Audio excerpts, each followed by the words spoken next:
Kung di ko lang kayo nahuli, pababayaan nyo lang to eh. Nakakahiya kayong agency kayo. Pasensya na, sir. Bali, kukuha niyo na Hindi, lang ang po. gusto ko paliwanag, hindi pasensya. Kumita pa kayo sa kanila.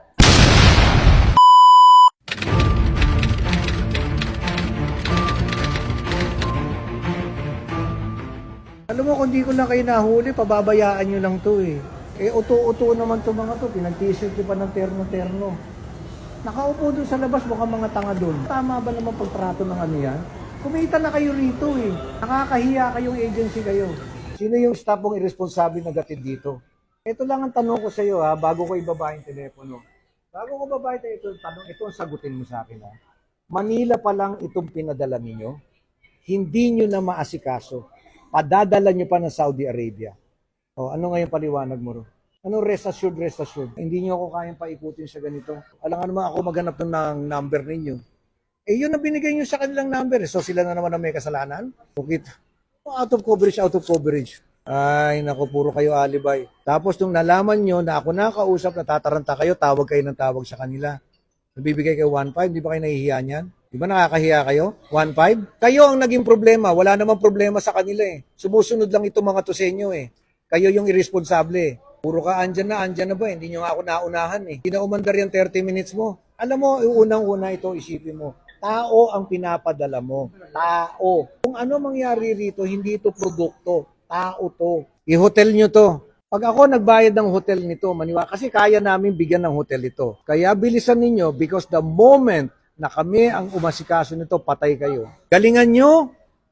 Gano'ng katagal na ba itong agency nyo? Matagal na pala, ito lang hindi nyo makaya. Wala naman kayong kakwenta-kwenta. But I will wait for an explanation. Otherwise, sinasabi ko sa inyo, you will be in big trouble. Ang sinasabi ko, ginagawa ko. O ikaw, ano, di ba tama ako? Kanina ko pa kayo sinasabihan eh. Sabi ko, kung ready kayo dyan, tingnan mo yung agency ninyo. Ito pala sa Maynila, hindi na kayo kayang panagutan. Kung nalakas ang loob dito mga...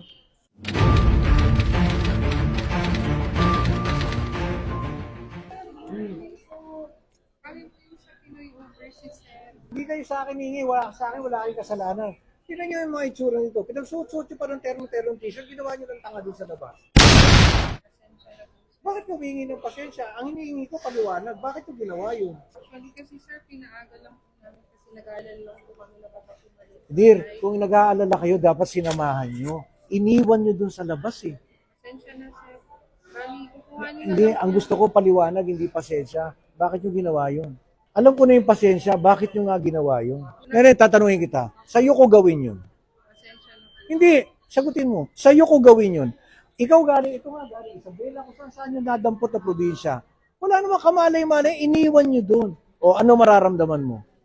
Hindi rin po maganda, O, sir. diba? Pero ginagawa nyo, kumita kayo rito. Tapos dadalhin nyo ng Saudi Arabia. Manila nga lang, hindi kayo makaresponde na mabilis. So ano gagawin nyo ngayon dito sa mga to?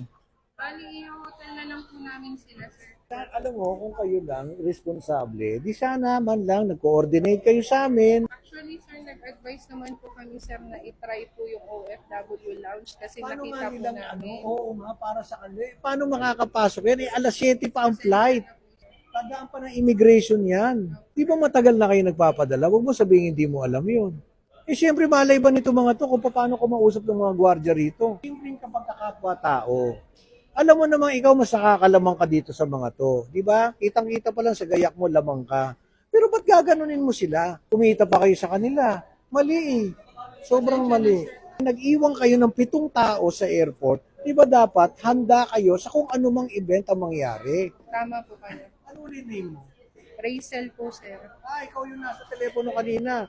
Galing-galing na operations manager. Pasensya na. Ito lang, pitong ano lang, hindi na ma-handle. Kung ito hindi ko nakita, hindi namin nakita to, ano nangyari dyan? Hindi pasensya. Ano ba naman nakipag-coordinate kayo na naihatid natin doon, pinapakain namin doon, kahit maghihilata yung mga yan doon, okay lang. Eh, iniwan nyo sa labas para mga tutang reject. Asan na sasakyan nyo? Mag-grab na lang po kami, sir. Asan yung mga van natin? Pakuha ka ng isa. Mag-grab na lang kami, sir. Nakakahiya, di ba? Sinasagot namin. Sige na, para madurog kayo sa kahiyan.